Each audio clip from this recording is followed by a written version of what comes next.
Today we have a fun video I enjoy doing every year. NFL, record predictions, playoffs, Super Bowl. I figured I'll roast myself first for what I had last year. So last year my worst takes were probably the Cowboys at 11-5. That was horrible. I mean, I could use the Dak injury as an excuse, but they were bad before Dak got hurt, so I'm not going to say that.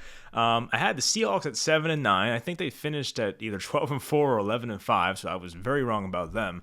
And my Super Bowl prediction last year was the Baltimore Ravens over the New Orleans Saints, and obviously that did not come to fruition. Both playoff teams, but not Super Bowl level teams. Now, I did have the Buccaneers in the conference championship, so I had them down to the final four teams. I guess I had the Saints beating them in the NFC championship, so I took the Bucs seriously. I just did not think they were going to win the Super Bowl, so that's my bad. So this year I'll try to be better, but anyway, figured I'd roast myself for last year. So hopefully you guys enjoy this video. Leave your predictions in the comments, and let's get into it. All right, so we'll start in the AFC East. Last year the Buffalo Bills won this division at 13-3. Dolphins were in second, but barely missed the playoffs at 10-6. You had the Patriots first year without Brady, 7-9, and the Jets were in the sweepstakes for Trevor Lawrence until the final 4 or 5 weeks of the season. They went 2-14, but got Zach Wilson. So my 2021 predictions here: Bills 11-6. I have the Patriots at 9-8. I also have the Dolphins at 9-8, and I had the Jets making an improvement here at 6-11. So I'll run down the teams real quick and what I like about them.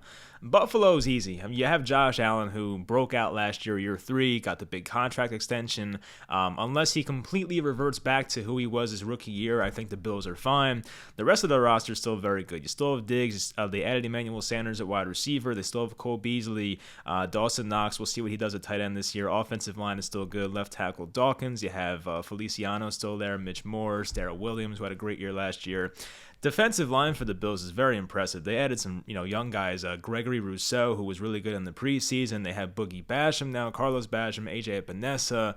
They still have Jerry Hughes. They need Ed Oliver to break out here in year 3. They even have the run stoppers and Starler Tuieli, Vernon Butler. They have those guys. Of course, they still have Milano and Edmonds at linebacker.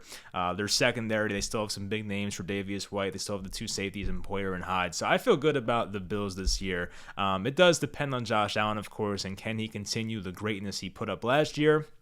I don't know if he'll be that good, but I don't expect Josh Allen to, fall back to what he was in his rookie year. So I think they're fine. Some people say, why not have more than 13? Why not have more than 11 wins? It's very hard to replicate a season of 13-3. So while I still think they're the best team in the East, I just can't sit here and predict 13-4 again. That's just a lot. So for the Miami Dolphins, they are a team that they're going to have an interesting season ahead of them because, of course, they have Tua Tagovailoa, but a ton of draft pick assets where they could trade up next year or trade for an established quarterback. So it's a big year for Tua, as we know. They got Jacoby Brissett as a backup in case everything goes to hell with Tua. Myles Gaskin is running back, and then, of course, Malcolm Brown, Salvon Ahmed behind them. The wide receiving core upgraded with Jalen Waddle and Will Fuller. Their offensive line is concerning. They added Liam Eichenberg from Notre Dame. I guess he was a 2nd or 3rd round pick. They still have Austin Jackson at left tackle, who has to get better. They added Greg Little via trade recently, but their offensive line has some questions. I will say that's my concern for the Dolphins.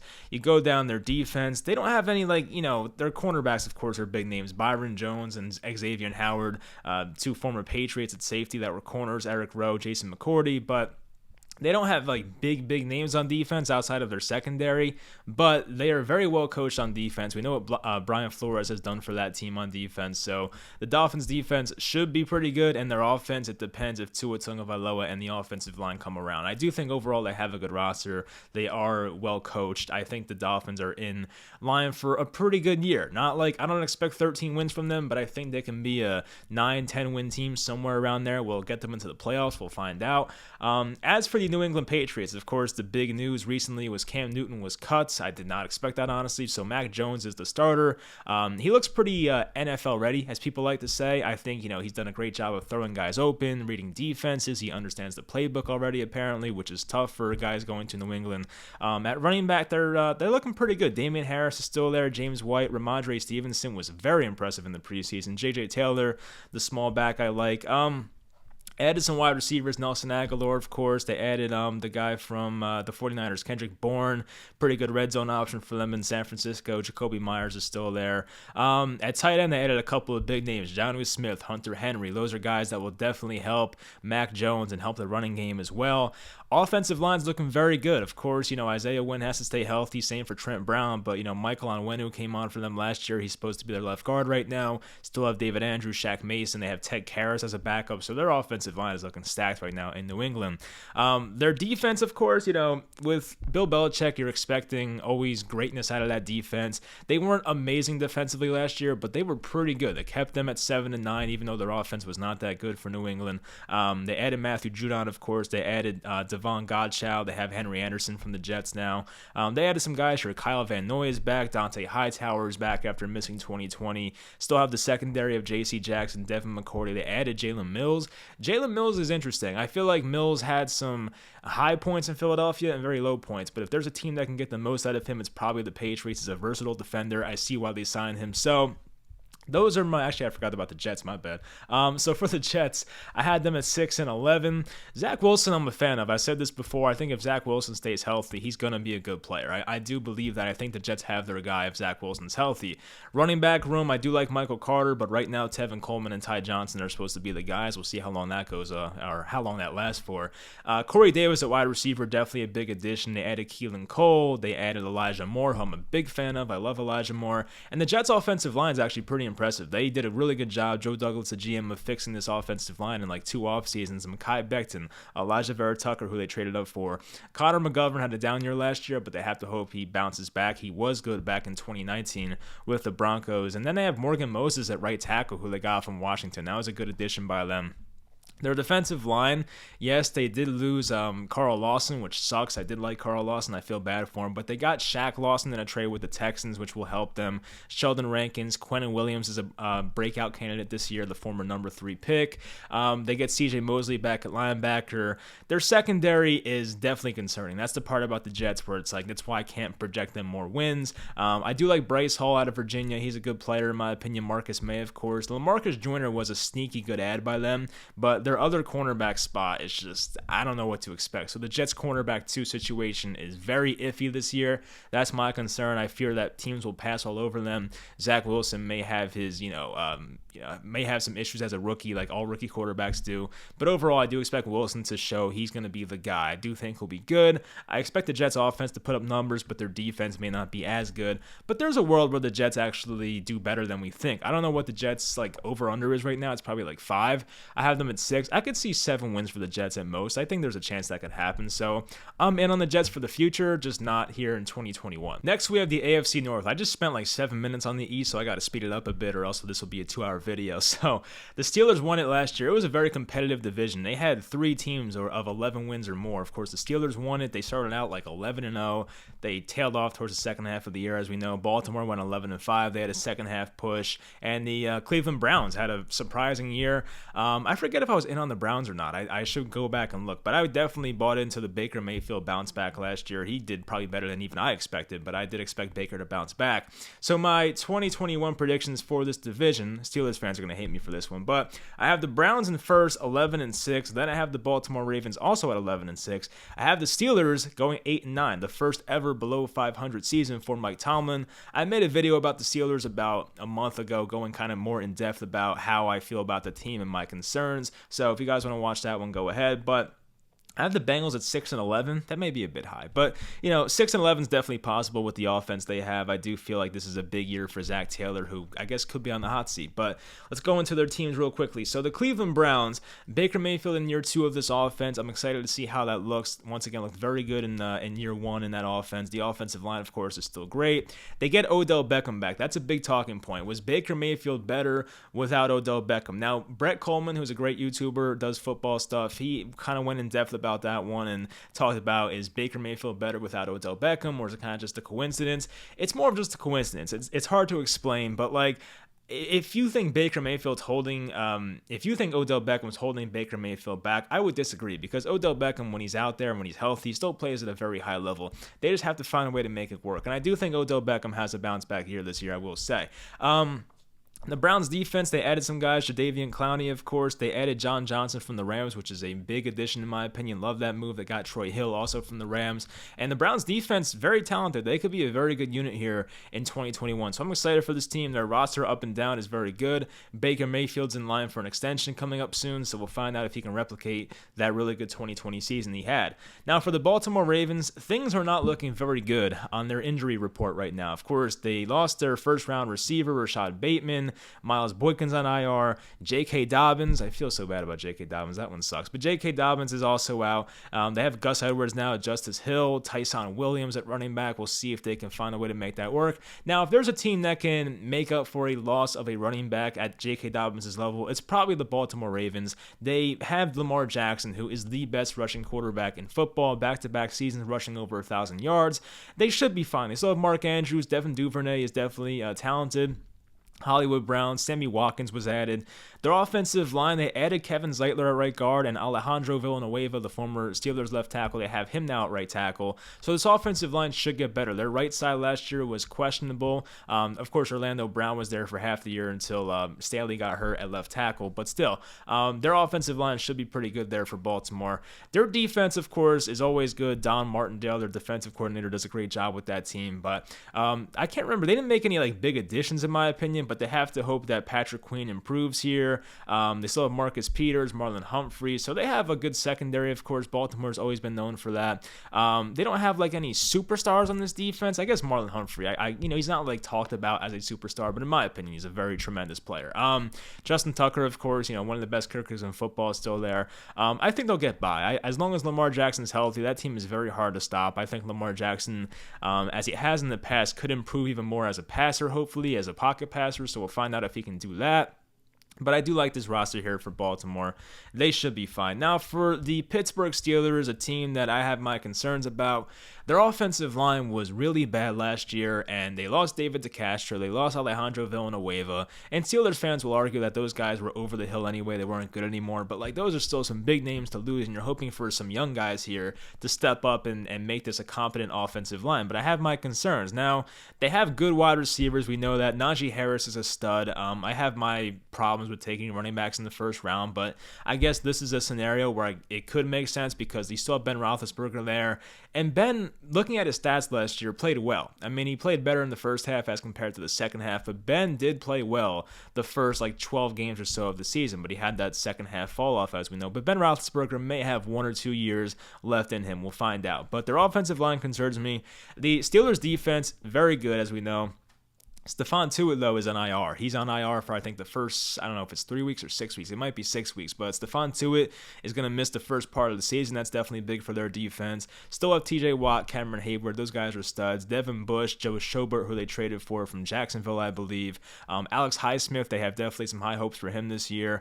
Their secondary is still looking pretty good. Joe Hayden, Terrell Edmonds, Minkah Fitzpatrick. So they have some guys there, of course. I don't know about Pittsburgh, though. They scare me. I feel like Ben Roethlisberger, I had the same thing happen with my Giants back in 2018, where they relied on 38-year-old Eli Manning and rookie Saquon Barkley to carry the offense with a bad offensive line, and it did not work. I know the Steelers' defense is a whole lot better than the Giants, and I'm not saying that, of course, but still, I've seen this before. There's definitely parallels in that situation, so I have my concerns about the Steelers. They could be a good team. I'm not saying they can't be, but I just have my concerns, so I have them at 8 and 9 here in a tough division. Then we have Cincinnati. The return of Joe Burrow, definitely good news for them. He played in the preseason for a little bit, I think, in the final game, so he got a standing ovation. Good for Joe. I'm happy for him. Their receivers are looking good. They still have Joe Mixon at running back, of course, but Tyler Boyd, T. Higgins, Jamar Chase, who was a very high pick this year, has a bit of a case of the drops right now, but I think he'll be fine. I'm not worried about that. Their offensive line is the concern here, but they do have Jonah Williams at left tackle, who I like. Quentin Spain, who I think they added halfway through last year, is okay. Riley Reif was a signing they made to play at right tackle. That definitely should help them out. They still have Trey Hopkins at center. They traded Billy Price recently to my Giants, actually. So their defense is where it gets concerning. They signed Trey Hendrickson from the Saints, and some people said they overpaid for him. I'm interested to see how that one goes. They get DJ Reader back, who barely played last year, Larry Ogunjobi from the Browns, Sam Hubbard, who's a pretty good player. They have some guys on this defense. Logan Wilson, the linebacker from Wyoming, is okay. So yeah, I mean, Trey Waynes comes back. They still have Von Bell. Jesse Bates, of course, is amazing. Chidobe Awuzie, Eli Apple, some guys that are young and have potential. We'll find out. But, I think the Bengals are going to have their struggles defensively, but it is a big year for Zach Taylor. But the Bengals do have offensive weapons, so they should be at least a league average offense at worst. They have the weapons to make this work. Joe Burrow has to be healthy, of course, but if Joe Burrow's healthy, I think the Bengals can put up some numbers offensively in 2021. Now for the AFC South, 2 teams of 11 wins last year. The Titans were in first place, Colts in second place, both 11-5. Then we have the bottom feeders. The Texans were 4-12, even with Deshaun Watson, which is very concerning. And then you have the Jaguars, who started off 1-0, then went 0-15 the rest of the year. They were 1-15 total, but if you're going to get the first pick, that's the way to do it. Get the first one out of the way, lose 15 straight, get a generational quarterback in Trevor Lawrence. I mean, why not? So I guess the Jaguars had somewhat of a successful season last year, if you want to put it that way, or think positively. So for first place, I have the Tennessee Titans at 10-7. They add Julio Jones. That's the big news. They added Janoris Jenkins in the secondary. That's like one of their defensive signings. They still have a good defense. Rashawn Evans. They still have Harold Landry, Jeffrey Simmons. Like, they have guys on this defense that are very good. Christian Fulton from LSU is a guy that needs to step up for this team. I'm a big fan of Elijah Molden, their slot corner. So they have guys on this team that are definitely really good. But you look at the Titans depth chart, I mean, their offensive line is still looking pretty good. Taylor Lewan, they get back. I think he tore his ACL last year. Roger Saffold is still a guard. Ben Jones is a good center. Their right side's a bit concerning on their offensive line. I still feel like they should have re-signed Jack Conklin, but they have not been able to fill in that right tackle spot yet. We know what happened with, who was that guy they drafted a couple years ago who was a bust? I forget his name. Oh, Isaiah Wilson, who was a massive bust for that team, of course. But anyway, still have Ryan Tannehill at quarterback. He's, a top 15 quarterback, or maybe even top 10, some people think. He's a good player. Derrick Henry, of course, at running back. He's probably one of the biggest game changers at running back in the NFL, 2,000 yards last year. But having A.J. Brown, Julio Jones, definitely that's like, one of the top 2 receiver tandems in the NFL right now. They got Josh Reynolds from the Rams, who's not the best player. He's okay. Chester Rogers, who I think was a Colt at one point. So their receiver depth is concerning. Of course, Julio Jones, A.J. Brown have had their injuries in the past. Got to see if they stay healthy, of course. The offensive line's looking okay. Defense, as I said, is looking pretty good. They got Jayon Brown back as well. I think they re-signed him, so that was definitely good. The athletic linebacker, Kevin Byard at safety still. So they have some guys on this team. They don't have the most depth, which is a concern of mine, but like as long as Derrick Henry, Julio Jones, and Tannehill stay healthy, A.J. Brown, they should be fine. Their offense should be good. They don't play in a tough division, in my opinion, so they should be fine. Next, I have the Colts here. Their big offseason acquisition, of course, was trading for Carson Wentz, who was already out with a foot injury, but now he's back, it looks like, so he should be fine. Not much quarterback depth behind him. Jacob Eason, Sam Ehlinger, so not much behind him at quarterback, so Carson Wentz has to stay healthy for that team. No more Jacoby Brissett as their backup. Jonathan Taylor in year 2. Of course, Marlon Mack comes back from the Achilles injury. Naheem Hines, a good receiving back. That's the whole fantasy football situation there. Jonathan Taylor, hopefully he gets used a lot this year, so we'll find out. Michael Pittman Jr., definitely a year 2 breakout candidate. Zach Pascal, underrated. T.Y. Hilton, though, is on IR. He might miss the entire season. I think he had a neck injury, so that definitely sounds serious. Hopefully T.Y. is okay, but not looking good for his status for 2021. Paris Campbell, a slot guy, needs to stay healthy. He's definitely talented, the former Ohio State guy, but has to stay healthy. They signed Eric Fisher at left tackle, the former Chief. I think he tore his Achilles last year as well. Quentin Nelson, he also had a foot injury, I believe. I think he's fine now. Ryan Kelly, of course. Braden Smith at right tackle. Offensive line's looking really good as long as Eric Fisher holds up there.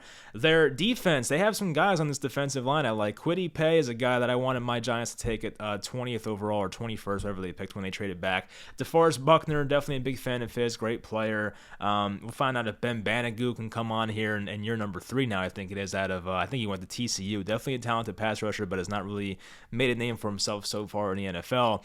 Darius Leonard, very good player, of course. Bobby Okereke, solid. Their secondary, they have some guys. Julian Blackmon definitely had a nice breakout year last year as a rookie. Kyrie Willis, I think he went to Michigan State, pretty good player.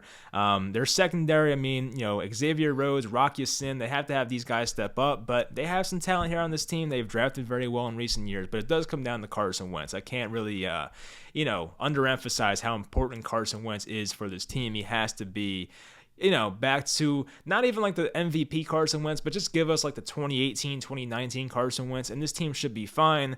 If he gets injured, though, this team may have a rough season, so it does come down to Carson Wentz's health. But if Wentz is healthy, they should be fine, and they should be competitive. Now, for the Jacksonville Jaguars, Trevor Lawrence, of course, I'm excited to see what he does in his first season.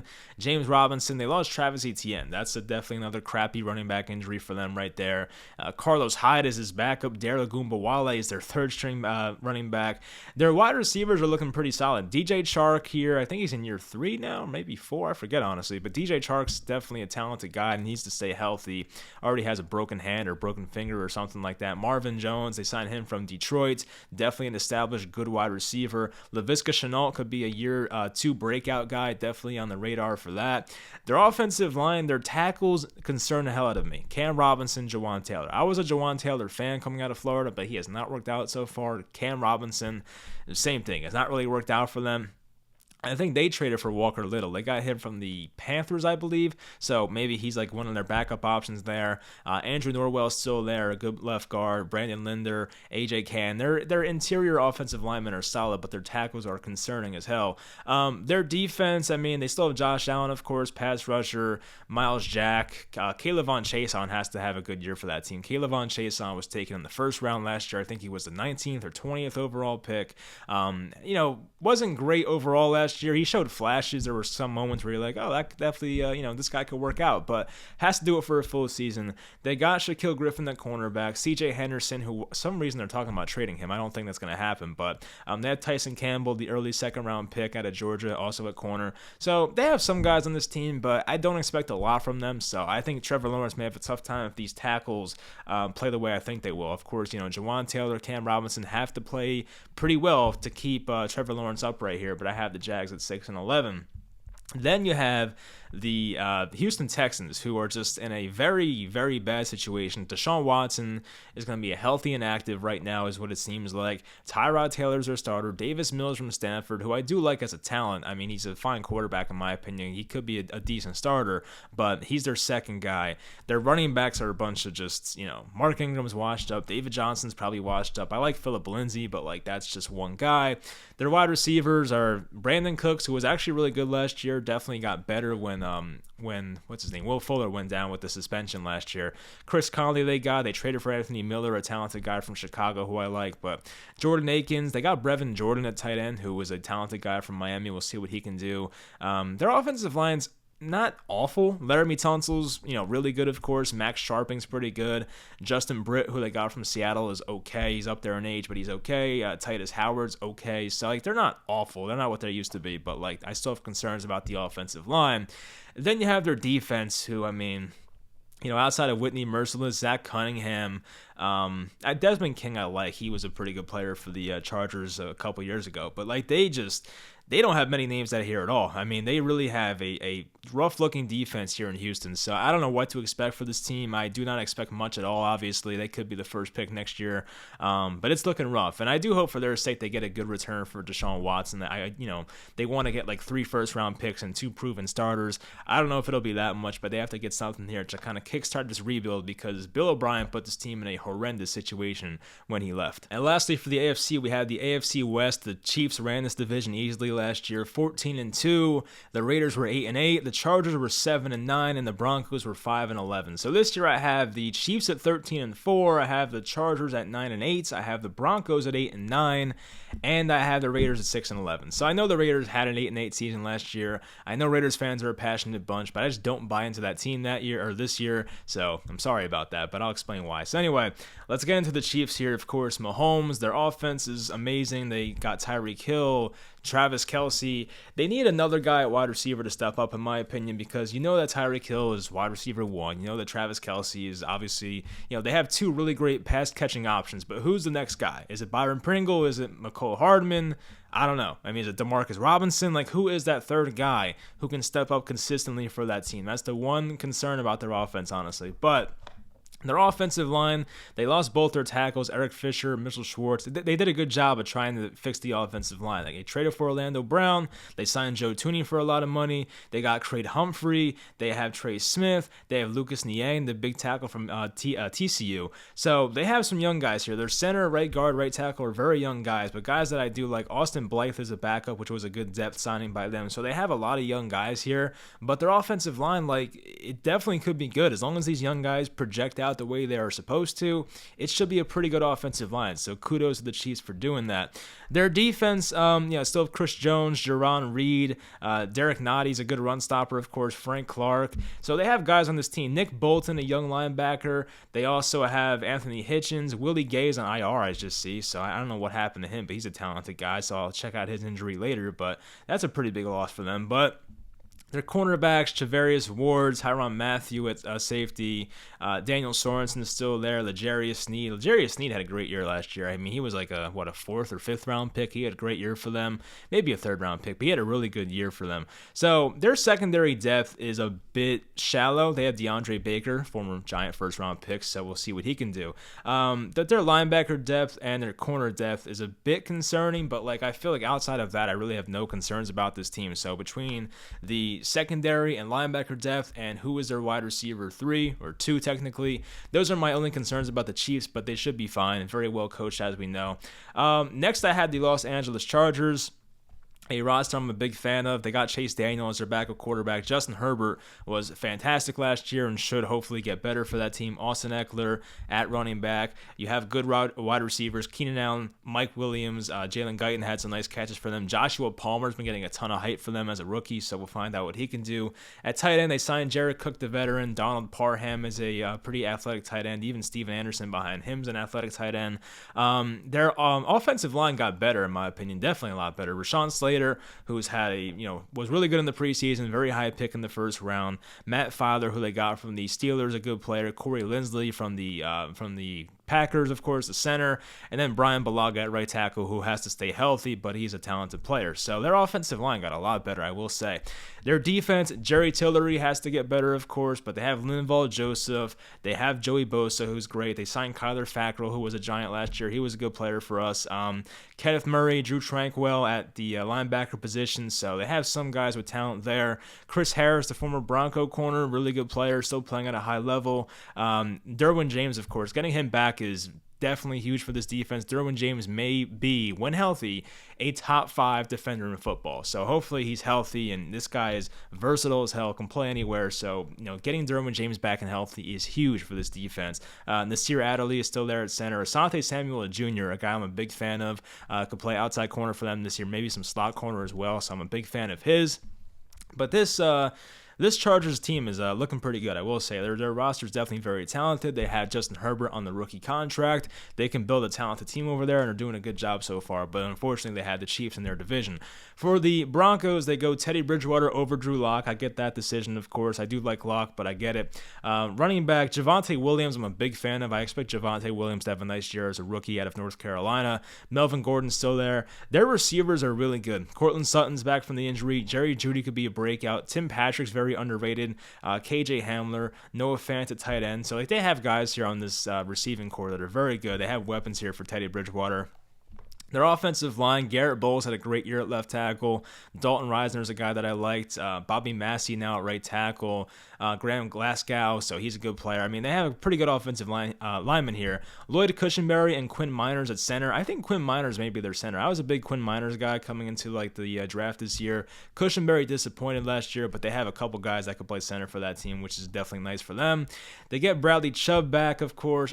They don't get him back, but they get Von Miller back. They get Bradley Chubb, of course, and those are 2 of the best pass rushers in football, one of the best tandems in football right now. So having those guys, their secondary is looking really good. It's a young secondary, but it's really good. Kyle Fuller's their veteran guy. He's very good, of course. He was cut by the Bears, which was pretty surprising. Kareem Jackson still playing at a high level. Justin Simmons is a great safety. They have Ronald Darby. Bryce Callahan's a great slot guy, slot corner. Patrick Surtain, of course, who was a top 10 pick for them this year. So they have a lot of talent in that secondary for the Broncos. I think based on their defense and hopefully Teddy Bridgewater not turning the ball over, they should be a pretty good team. They could be a team that sneaks into the playoffs and make some noise in the playoffs because they have a defense to do it. If Javonte Williams is as good as I think he is, they hopefully can run the ball in the playoffs. So they could be a playoff team, but I just can't project it. It's a tough division. And then for the Raiders, I mean, Derek Carr, Marcus Mariota. I know Derek Carr puts up numbers. I'm not a big fan of his. That's just the way it's always been. I mean, Derek Carr has not won me over yet as a football fan. Josh Jacobs, they added Kenyon Drake, which was a nice signing by them. Henry Ruggs, Zay Jones, Brian Edwards, Willie Snead they got from Baltimore, Hunter Renfrow, Darren Waller, of course, is a tremendous tight end. But their receivers, one of these guys, whether it's Henry Ruggs or Brian Edwards, has to step up. Those guys were drafted pretty highly. I think Edwards was a third-round pick. Ruggs, of course, was the first wide receiver taken in the 2020 draft. Henry Ruggs has to be a lot better. Brian Edwards, same thing. One of those guys at least has to step up for that team. They lost some offensive linemen. They lost Gabe Jackson, lost Trent Brown. They lost Rodney Hudson. So, they lost some offensive linemen here. They still have Colton Miller, Richie Incognito, but, they have a lot of concerns here. They took Alex Leatherwood in the first round. There's a lot on his plate because a lot of people thought that he was taken too highly in the draft. We'll see if Alex Leatherwood can live up to the first-round pick. Cleveland Farrell, Quentin Jefferson, Jonathan Hankins. They signed Yannick Ngakoue. Still Max Crosby. Gerald McCoy is there, who was once a great Tampa Bay Buccaneer player. Corey Littleton, Nick Kwiatkowski at linebacker, Denzel Perriman. So they have some good linebackers here. They got KJ Wright as well. Casey Hayward, the former Charger. We'll see what he has left in the tank at this point in his career. Jonathan Abram, who has to play more in the box. He can't play free safety. We've seen too much of that. Trayvon Moehrig, I'm a big fan of that pick. Love that pick from them. He should be their free safety, of course. Trayvon Mullen, I think it's year 3 for him, so a big year for him. He had a pretty good rookie year, a down second year. We'll see what Mullen does here in year 3. They have some guys, Damon Arnett, the former first-round pick. Tyree Gillespie is a rookie. Amik Robertson, I was a big fan of. So, they have some guys in the secondary that definitely can make some noise here. But this team has so many questions, and their wide receiver position is so questionable. Their offensive line is questionable, losing all those pieces. So, it's going to be tough to make up, especially in a tough division where the Chargers and Broncos are in front of you. You have the Chiefs, of course, so you play twice a year. I think the Raiders beat them once last year, but still, it's a very tough division. So, if the Raiders won 6 games this year, it would not shock me. So I'm sorry to say that, but that's just the way I look at it here for this AFC West here in 2021. So after 30 minutes on the AFC, we're finally onto the NFC here. The NFC East, which was the worst division of football last year. 7-9 won the division. The Washington football team, the Giants at 6-10. Cowboys also 6-10. Philadelphia Eagles at 4-11-1. So my predictions are Washington 9-8 first place, Dallas 9-8 second place, the Giants 8-9, and the Eagles at 5-12. So Washington's interesting because they have a new quarterback. And, of course, Ryan Fitzpatrick is a guy who you don't know what you're going to get. Now, you could argue this is probably the best supporting cast that Ryan Fitzpatrick has probably ever had. I mean, of course, in Tampa Bay, he had some pretty good receivers. Mike Evans, of course, and he had Chris Godwin. But this is a team now where he has guys like Terry McLaurin, who's a wide receiver 1 for sure at this point. They added Curtis Samuel, free agency. They have Adam Humphries, who's not that bad. They have Antonio Gibson, who was former wide receiver in college, made running back, had a really good year. J.D. McKissick's not bad either. Logan Thomas as well had a really nice year, who was once a quarterback. He's now made a tight end, and he's had a very good year last year. And Washington's offensive line is not that bad of a unit. It definitely had low expectations last year. They played well above their expectations, so their offensive line is not really a concern. They added Sam Cosmi in the draft, a guy I'm a big fan of. I like that pick for them. I think they got him in the second round. Their defensive line in Washington is just unbelievable. Chase Young, I think, is going to break out to be a superstar this year. Jonathan Allen, Deron Payne, Montez Sweat. Their linebacking core depends on the young guy, Jamin Davis out of Kentucky. I mean, they do have John Bostic, who's pretty good, but Jamin Davis is an athletic freak. He had a weird story at Kentucky. He did not really start until his 3rd year, so that was definitely weird, but Jamin Davis was a first-round pick, big fan of his. Their secondary, they do have some names. They got William Jackson from Cincinnati, big fan of that signing. They got Kendall Fuller still, Landon Collins coming back from his injury, Bobby McCain, and who was the guy last year? Cameron Curl played very well. He was like a 7th-round pick, I believe. Cameron Curl definitely played some good snaps for them last year. So Washington does come down to Ryan Fitzpatrick, how the defense plays, and Ron Rivera's been a winning head coach where he's been so far. So I do have faith in this team. They could do better than 9 wins, but this is a division where I don't really expect too much. Now, for Dallas, their main thing is they get their quarterback back. Dak Prescott snapped his ankle last year. Now he's back and healthy. Had some shoulder issue going on. Well, I guess he's a righty. Shoulder issue going on last year. So, yeah, I mean, he should be fine, though. I think they said he's a full go for week 1. Now, Dallas already has Zach Martin, their right guard, out for week 1 with COVID, so that sucks, of course. But they still have Ezekiel Elliott, Tony Pollard, good running back tandem there, of course. I think Zeke's going to bounce back this year. I'm pretty high on him for fantasy football.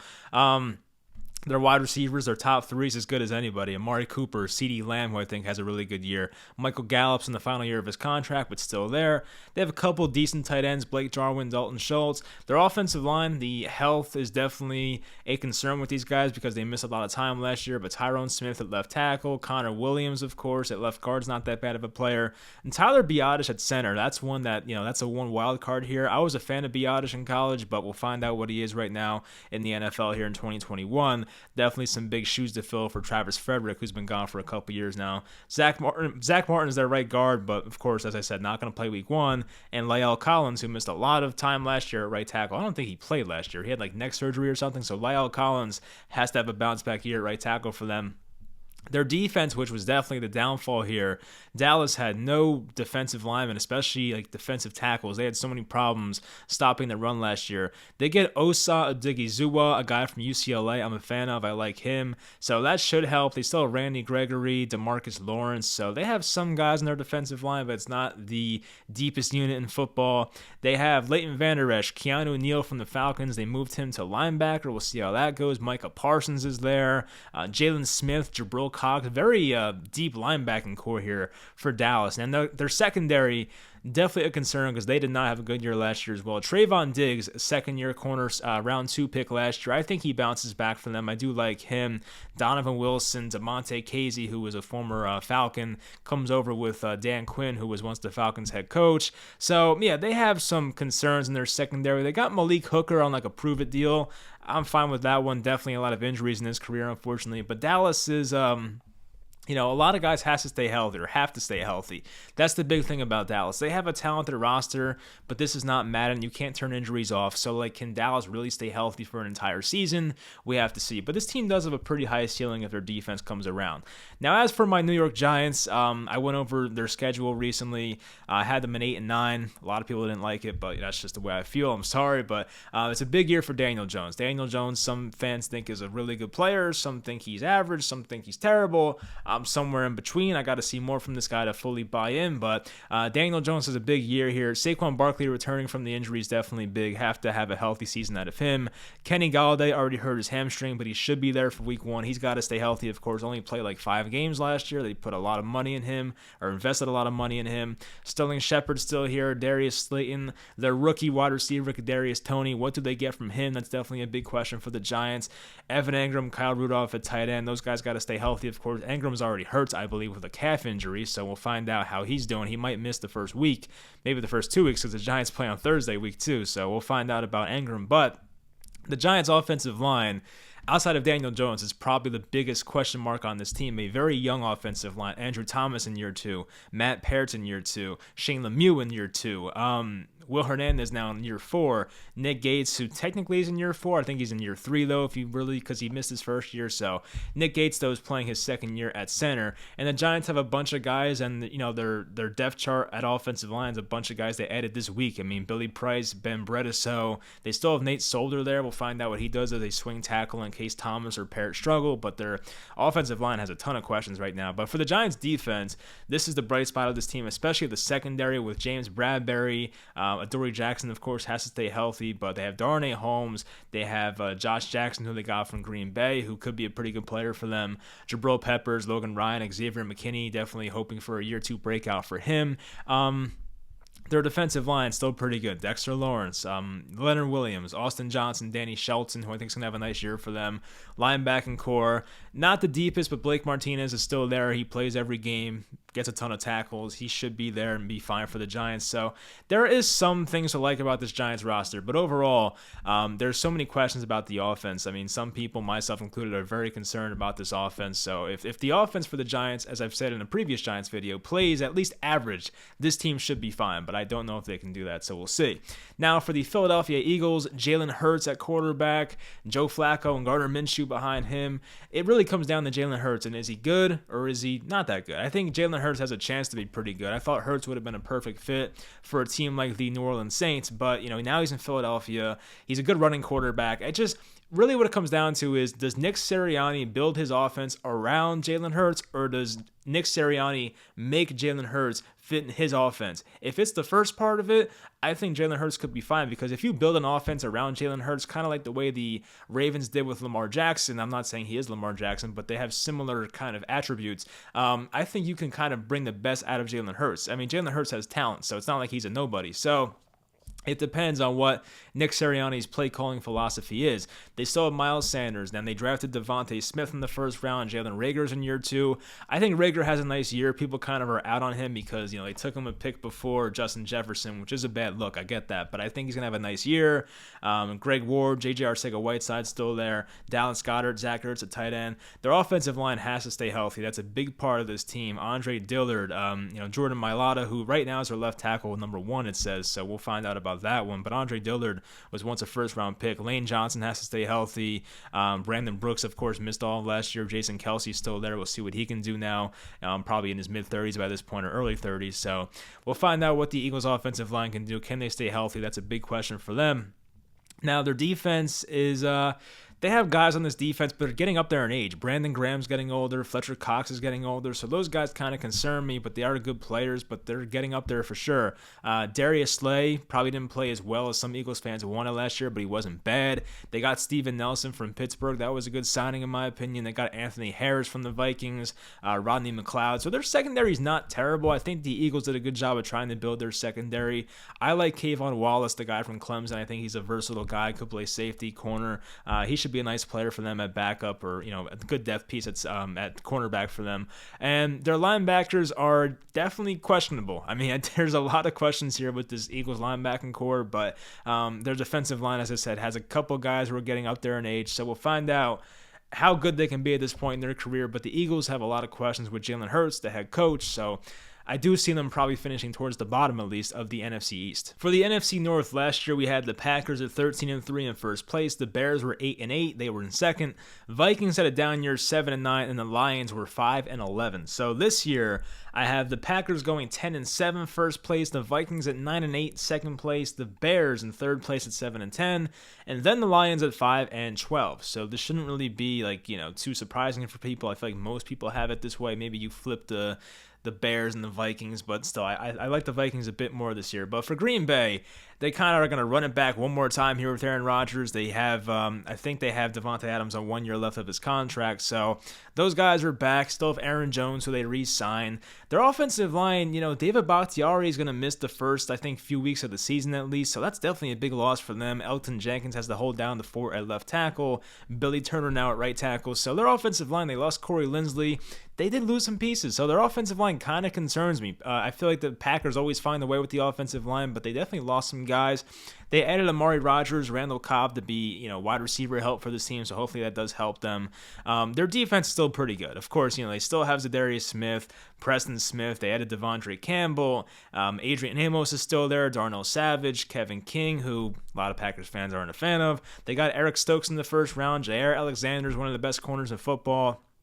Rashawn Gary hopefully comes on more in year 3. So they have some guys here. This should not be, I don't expect the Packers to be 13-3 type good again, but this team's good enough to at least win 10 wins, and you have to account that maybe they face some injuries or something like that, but I do think they are the best team in this division, so I have them finishing in first place here. Now for Minnesota, they had a very interesting offseason. They do get Danielle Hunter back from injury. Michael Pierce missed, I think, last year due to COVID. He took the year off, basically. Dalvin Tomlinson they got from the Giants. He's a solid player. I watched every game of him, of course. He was a good player for us. Who else did they add? They added Patrick Peterson, Xavier Woods. They added a lot of guys on this defense. Brashad Breeland as well. So this defense got a lot better for the Vikings, and we know that their head coach, Mike Zimmer, is a defensive head coach. So, they still have Eric Kendricks. So this team is really good on defense. I am definitely interested to see what they can do defensively for the Vikings here. Now, their offense... their offensive line is always a question here. They lost Riley Reif to the Bengals, but they still have Brian O'Neill, Ezra Cleveland now, so Garrett Bradbury. So, we'll find out what they can do, but this offensive line is a bit concerning. But having Dalvin Cook, Alexander Madison behind him, you have the wide receivers of Justin Jefferson, Adam Thielen. They lost Irv Smith, which... They lost Irv Smith, which looks like it's out for the year. That would be terrible. I mean, I was a big Irv Smith guy. I was hoping he would break out this year. They did trade for Chris Herndon, the Jets tight end, so I mean, maybe that will help them a bit, but they have Tyler Conklin, Chris Herndon, so we'll see what they can do there at tight end now, but losing those guys definitely sucked. They have D.D. Westbrook, the former Jaguar. I always kind of liked him, so we'll see what he can do for them, but Kirk Cousins at quarterback, either like Kirk Cousins or think he stinks. I'm kind of in the middle. I think he's a league average quarterback. So, Kirk Cousins has yet to really win me over yet, kind of like Derek Carr, but he's fine to make the playoffs during the regular season. So I have them with a pretty nice record of 9-8, and I'll let you guys know in the playoff section of this video if I have them making it. But I think the Vikings are going to have a pretty solid turnaround here in 2021. Now for the Bears, they have Andy Dalton, Justin Fields. Andy Dalton starting week 1. We'll see how that goes. I think they play the Rams week 1, so might be a quick hook for Andy Dalton because that Rams defense was the number 1 defense in football last year. Their offensive weapons are okay. Still have Allen Robinson. They still have Darnell Mooney, who had a good rookie season, could break out even more this year. Cole Kmet at tight end, Jimmy Graham behind him. Their offensive line is where things get really concerning. Now, they have Tevin Jenkins, who they got in the second round, traded up for him. He had back surgery, I believe, so he's probably out for, if not the season, a long time. So their offensive line has a ton of questions. I definitely am concerned about this Bears offensive line. We'll see what they can do. The Bears defense is still really good. Still have Eddie Jackson. Jalen Johnson's a good player in my opinion. Should get better here in year 2. Deshaun Gibson. They still have Robert Quinn, Roquan Smith.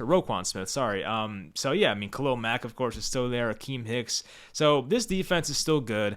I mean, that's why I gave the Bears, what I have them at 7 wins, I believe, because I think, 7 wins, because I think their defense is good enough to keep them in games, and as long as the Bears' offense is competent, they should be okay. Like, they should at least be a league average team. They shouldn't be terrible. So, there's a world where the Bears end up being good and make the playoffs again, but, I also see it where their offensive line is so bad that Andy Dalton has no time, and then Justin Fields is kind of thrown off, and, their offense might struggle a lot. Their defense I still feel pretty good about. They're probably a top 10 defense in football still, but they definitely have some questions on offense, so I don't really love the Bears here in 2021.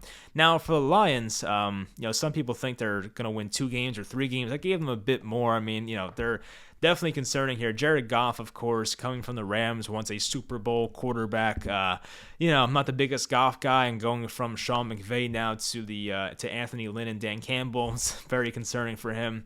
DeAndre Swift's very talented, but he's already injured, so we'll see if he's there for week 1. Jamal Williams was signed behind him.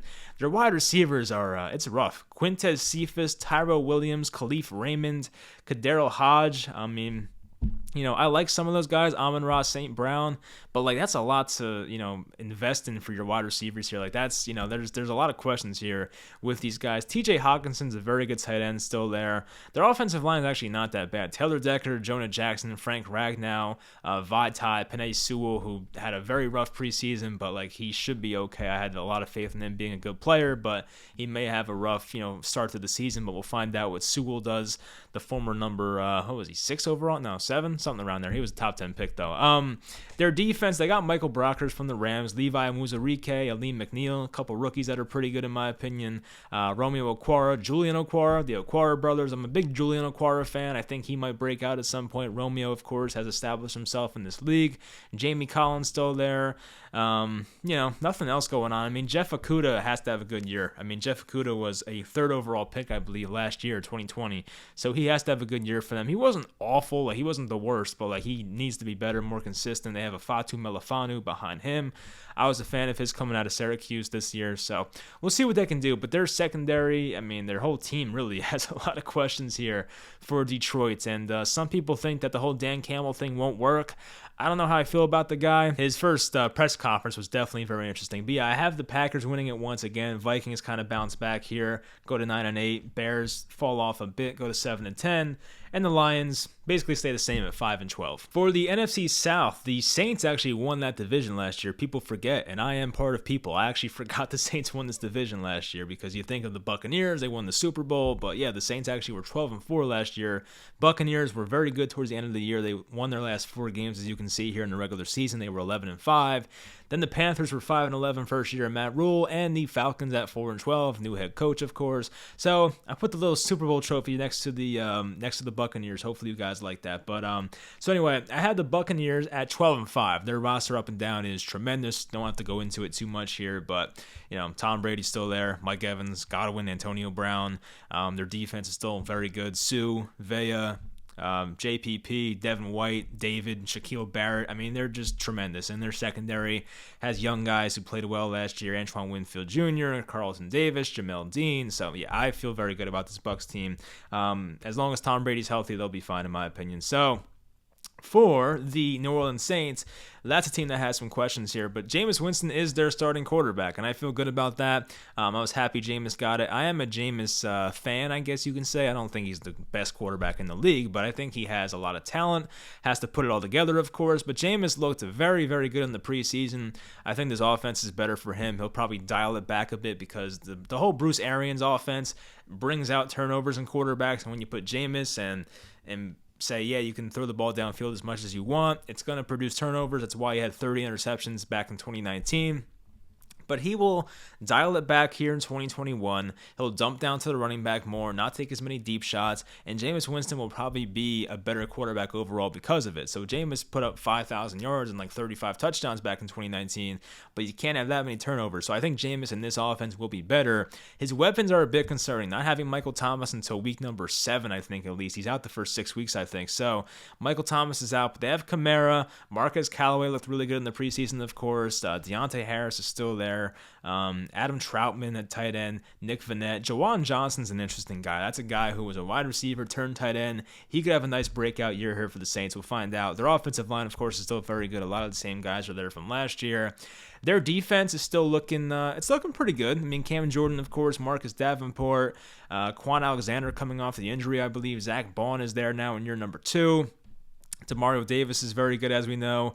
Ken Crawley made some nice plays in the preseason game against the Jaguars, I believe. Marshawn Lattimore is still there. I don't think he got suspended. I'm pretty sure he's good for week 1. Paulson Adebo, a guy out of Stanford, I liked him. Chauncey Gardner-Johnson, I like him.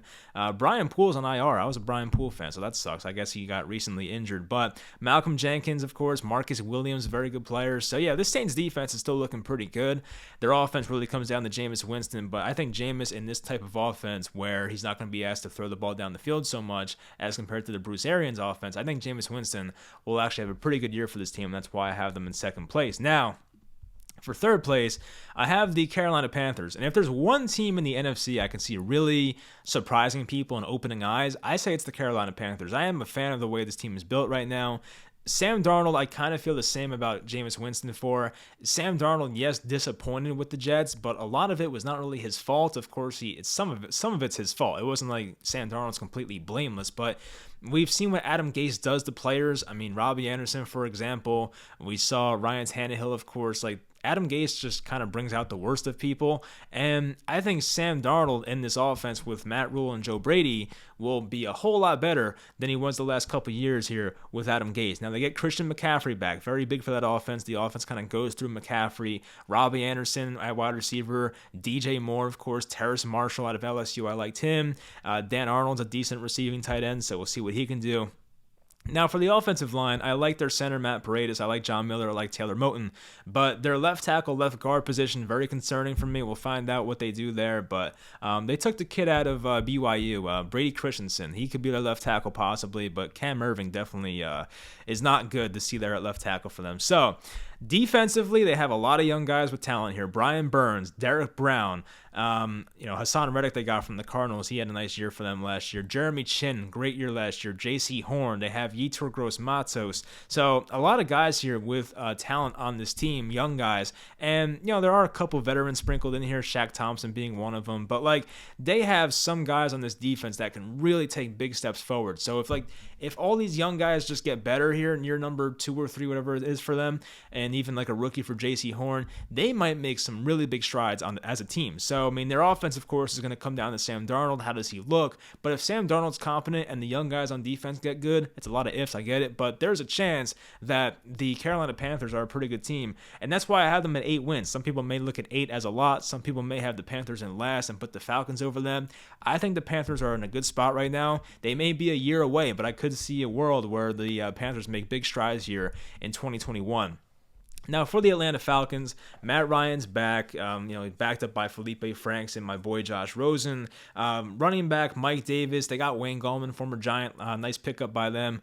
Wide receiver still looking pretty good despite losing Julio Jones. Calvin Ridley's a stud. Russell Gage is pretty underrated. They got Zacchaeus, they have Tajay Sharp, Cordero Patterson if you want to put him at wide receiver, and Kyle Pitts. Kyle Pitts, of course, it's definitely a big thing. If Kyle Pitts has a big year for this team, they could definitely up their win total by a couple wins here. But if Kyle Pitts is like the average rookie tight end, like 500 yards and 5 touchdowns or so, this team probably won't win many games. I think a lot of it does come down to Kyle Pitts. If Kyle Pitts puts up 1,000 yards and 10 touchdowns, this may end up being like a 7, 8, 9 win team if all breaks right for them.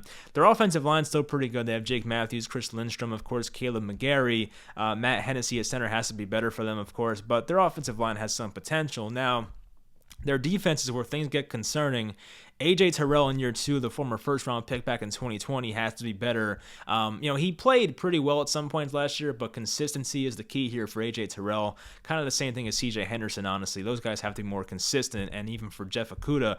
Deron Harmon, they got veteran safety, former Patriot. Eric Harris, wasn't really a big fan of that move right there. Richie Grant, who they got from, I think, UCF. He's a really good player. I like the Richie Grant pickup for them. He should play over Harris, in my opinion. He probably will at some point. Maybe not week 1, but I think at some point Richie Grant will take the starting job from Eric Harris. So they have some guys in their secondary I'm a fan of, but they got Dante Fowler to rush the passer now. Grady Jarrett, of course, on their defensive line is a very good player. Deion Jones at linebacker still there. So the Falcons have some guys on defense, but there's a lot of other guys that are not that good. So they have some guys that are going to make a difference, like Grady Jarrett and Deion Jones and maybe A.J. Terrell, but they also have a lot of guys that are just not good NFL starters. So there's a lot of concerns on this defense, but I did like the head coach hire of Arthur Smith. He might bring out the best of Matt Ryan, but sometimes Matt Ryan in year 1 of a system does not do that well. Sometimes it takes Matt Ryan 2 years. We saw that back in 2016.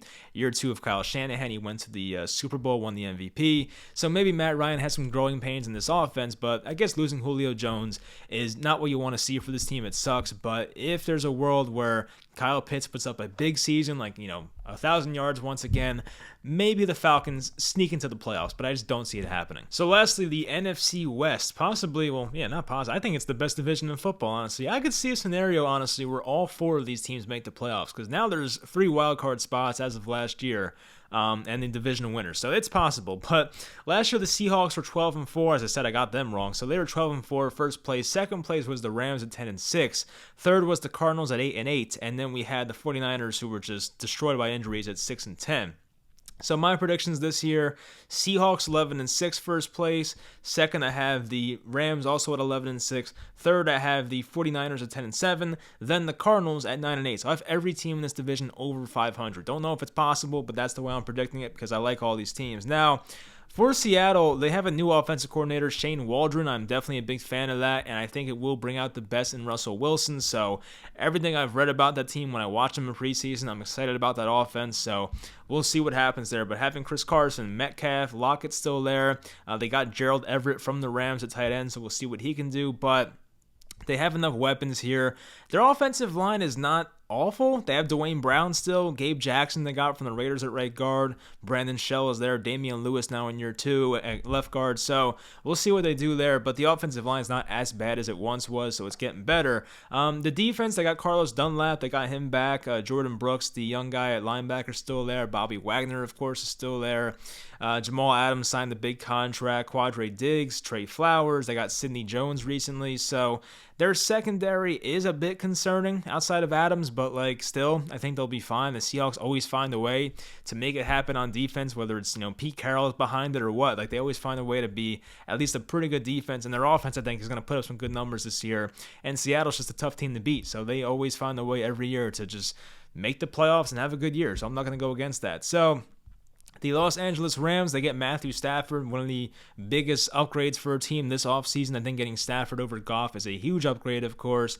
The running back position, Cam Akers, is out for the year, as we know, with the Achilles injury, but they have Darrell Henderson.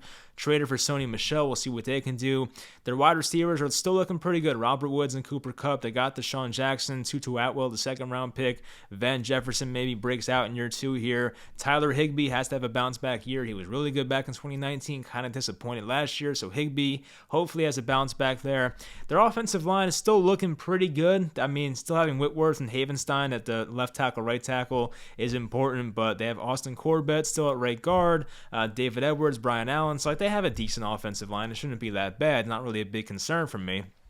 Their defense is, as we know, anchored down by Aaron Donald. They still have Jalen Ramsey at cornerback. Now, they lost some guys, as I said. They lost Troy Hill and they lost John Johnson to the Browns, but they brought back the outside linebacker Leonard Floyd. He has to replicate what he did last year. That would definitely be big for this team. I like Terrell Lewis. We'll see what he can do in his second year at outside linebacker or defensive end, whatever they want to put him, but it is a 3-4, so I guess they'll play outside linebacker. But, this Rams defense, I guess I'm a bit concerned. I don't think they'll be number 1 in football like they were last year. Their new defensive coordinator is Raheem Morris, not Mostert. He's the running back. Raheem Morris is now the defensive coordinator for this team, the former Falcons interim head coach. So, yeah, I think they should be okay on defense, but not number 1 in football. So I do expect some regression there with the Rams defense, but the upgraded quarterback with Matthew Stafford, I think will get them over the top and get them into the playoffs. Now, for the 49ers, they have 2 quarterbacks that are pretty good, as we know. Jimmy Garoppolo, Trey Lance. It seems like Garoppolo's going to start week 1. I'm a big Trey Lance fan. I don't know if he's ready right now. He's like 21 years old, has played 1 game in the past year. So, Trey Lance may have to come on slowly here, but I'm a big fan of Trey Lance for the future. Now, they have Raheem Mostert, Trey Sermon at running back. Even JaMychal Hasty's not that bad. Their wide receivers are looking good. Deebo Samuel, Brandon Ayuk, they have to stay healthy, of course. They still have Mohamed Sanu, Trent Sherfield's there. Their tight end, of course, George Kittle, one of the best in the game, got to stay healthy this year. Kyle Juszczyk, a fullback, is still there. Their offensive line looks pretty good. Trent Williams came there last year. He was phenomenal, got an extension. Alex Mack they got from the Falcons. He's up there in age. He's probably like 35 years old by now, but he's still playing at a pretty high level. So Alex Mack hopefully can give the Niners one more good year. Aaron Banks, the rookie out of Notre Dame. Mike McGlinchey's been a good player for them. So their offensive line is not really concerning for me. Their defense has to stay healthy. That was a big problem last year. They do get Nick Bosa back, of course. That's big. Javon Kinlaw in year 2. I was a big fan of his coming out of South Carolina. Eric Armstead, D. Ford. Fred Warner, of course, one of the best, maybe the best linebacker in football. He signed a big extension. Emmanuel Mosley in the secondary. Jason Verrett got to stay healthy again. He was healthy last year. Got to do it again. I'm a big fan of Verrett when he's out there. Jaquaski Tart, Jimmy Ward. So they have some guys on this secondary as well. So this Niners roster is good. They just have a lot of injury concerns. I mean, George Kittle hasn't been the most healthy in recent years. Deebo Samuel, even Brandon Ayuk back in college, even last year missed a little bit of time. So their defense has to be healthy. But if the Niners do stay healthy, they'll be a good team. It's kind of like the Cowboys, although I do expect the Niners to be a better team than the Cowboys. A lot of it comes down to health. I mean, they have a lot of guys on this roster that unfortunately are kind of injury prone. So we'll see. But the Niners up and down have a good roster, so we'll see. Now, number 4 in this division, and this is a team that I think if everything breaks right, just like the Panthers, the Cardinals can surprise a lot of people. Now, the Cardinals did a good job of building their team the past couple years after the whole Josh Rosen debacle. Kyler Murray's there, possibly a top 5 quarterback in football, depends how you look at it, but top 10 for sure.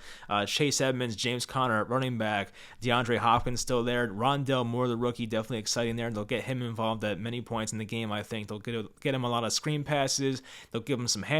I think Rondale Moore is a very exciting athlete with the ball in his hands. AJ Green from the Bengals, we'll see what he can do. He looked washed last year, but maybe this new team will help him out. Christian Kirk is still there. Max Williams at tight end. Their offensive line's not that bad anymore. I mean, the Cardinals had a really bad offensive line just a couple years ago, but DJ Humphries was good for them last year. Justin Pugh, solid left guard. Rodney Hudson, of course, from the Raiders, has been very good for a long time. Kelvin Beachum had a good year last year. So the Cardinals' offensive line may not be that bad. Now on defense, they added J.J. Watt. They have Chandler Jones, of course. Getting him back from injury is going to be huge for that team. They took Zaven Collins in the first round. Isaiah Simmons was a first-round linebacker last year as well. So 2 young linebackers that have a lot of potential. Jordan Hicks is still there at linebacker. Devon Kennard. So they had some depth there. Marcus Golden's still there rushing the passer, so you like that. Byron Murphy has to play a bit better at corner, but he still has potential. Tate Gowan, a young guy with definitely some some upside. Robert Alford's there, former Falcon. He's a decent player, a good depth piece. Now, Malcolm Butler recently retired, like abruptly. Apparently, he has like a personal issue, so hopefully he's okay. But Malcolm Butler leaving this secondary is definitely big. Like, this secondary had enough questions as it is, but losing him is definitely big. Now, Marco Wilson is a guy that he's a tremendous athlete. I think he went to Florida. He had some off-the-field issues and things like that. But Marco Wilson played very well in the preseason. So Marco Wilson, if he plays the way that the Cardinals hope he does, he could fix this secondary. So there's a lot of upside with a guy like Wilson, but you have to have realistic expectations here. But Tay Gowan, Byron Murphy, not bad players. I mean, hopefully they hold it down. Budda Baker, of course, is one of the best safeties in football, so they should be fine. But this Cardinals team definitely is intriguing. I think they could make the playoffs. I'll go over that in a second here. But the Cardinals have a good roster, but unfortunately in this tough division, they could finish last. So on to the AFC playoff picture. I have teams missing it due to the tiebreaker. The Dolphins and the Colts, who have the same record as the Patriots in this scenario. I just trust the Patriots more. I trust Bill Belichick more. I'm sorry if you're a Dolphins or Colts fan. The Colts, I don't really know if Carson Wentz is staying healthy all year, so I can't put them in there. I just don't trust that. And I do like Belichick over Brian Flores, I will say. And I'm pretty close when it comes to the Patriots and Dolphins rosters, so that's why I went that way. But first, wildcard weekend. We have the Baltimore Ravens at the Titans. I think they played last year, actually. The Ravens won that game. I have the Ravens advancing once again. The 6 versus 3, I have the Chargers at the Browns. That would be a really fun game. I hope that actually happens. But I have the Browns moving on there. Then the 7 versus 2, I have the Patriots on the road against the Buffalo Bills. I would have the Bills moving on there. The divisional round, the 5 seed, I have the Ravens at the KC Chiefs. I would have the Chiefs winning that one, of course. 3v2, I have the Browns there at the Bills. I would have the Browns winning that game and going to the AFC Championship game. And then, of course, the Browns are at the Chiefs in the AFC Championship. I have the Chiefs winning that one to represent the AFC in the Super Bowl. For the NFC playoffs, I have teams that just missed the playoffs, the Vikings, the Cowboys, and the Cardinals. I really wanted to put the Cardinals in here, but they play in such a tough division where there is a world that they go 2-4 within their division, and all of a sudden their record is affected by it. So I can't do that. Cowboys have too many injury concerns, honestly, based on what I said before. And the Vikings, I mean, look, they could make it for sure. I don't really have anything against the Vikings. I just like the Saints a bit more. So I have the Saints getting that 7th seed. But anyway, wildcard weekend, I would have the Rams at the Washington football team. I have the Rams moving on there. Might be a tough game, low-scoring game, but I have the Rams moving on. The 6v3 matchup is the 49ers at the Green Bay Packers. I think that would be too much for Trey Lance as a rookie to go to Green Bay on the road and win that game, so I have Green Bay moving on. Then the 7v2 is the New Orleans Saints at the Seattle Seahawks.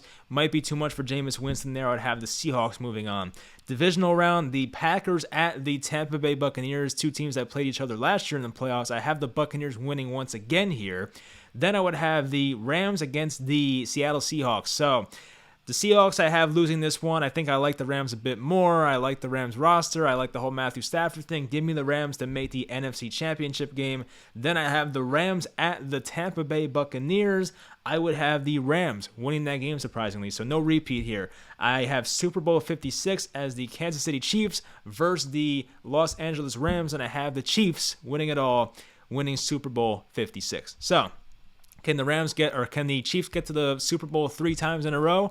We'll find out. I think it's very possible. I like their offensive line now. They definitely improved, in my opinion. They have some young guys, but I like those young guys. They need another wide receiver, as I said. They could use another corner or something, but still, I like the Chiefs a lot. Very tough offensive stop, very well-coached team. And same thing for the Rams. A very well-coached team. They have 2 superstars on defense, a ton of weapons on offense, a good offensive line. Matthew Stafford's an upgrade, so I like them as well. They once made the Super Bowl just a couple years back with Jared Goff, and Matthew Stafford's a lot better. So I'm going with that as my Super Bowl matchup. So once again, apologies for this video being so long. If you like this video being long, then hey, it's your lucky day. But anyway, hopefully you guys enjoyed this video. Leave in the comments your predictions this year, even Super Bowl matchups. So hopefully you guys enjoyed, and I'll talk to you guys next time.